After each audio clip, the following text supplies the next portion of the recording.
kwalawa. Gindin uwarka. Idan uwarka an gaya ma yan daudu ka samu a wannan jangul din. Ban gaya ma ka daina mana irin wannan jahilcin ba.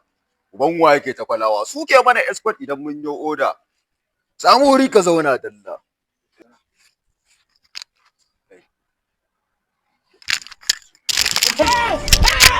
Why are you running? Why are you running?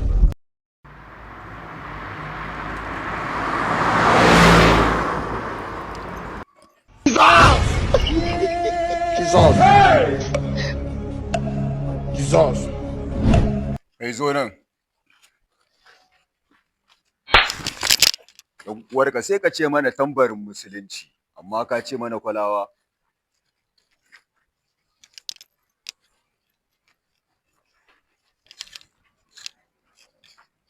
Ka gane? Mu ji daɗin yadda ka zo ka same mu cikin wannan yanayin ba ko? Amma da yaddar me duka da zarar watan azumin nan ya kama watan Ramadana watan alfarma in dai wannan ce ni na yi ban kwana da ita. Ai ba sai watan azumi ya kama ba.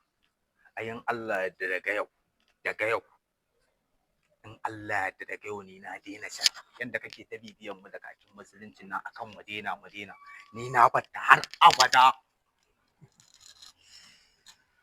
To shikenan abokanai na haka ake so.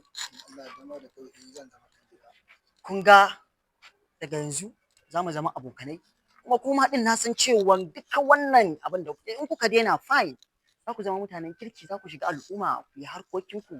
Ka gane man, thank you so much. Za ku samu rest of night akan abubuwan da duka yake tafiya. Kun gane? Be fresh. Yes.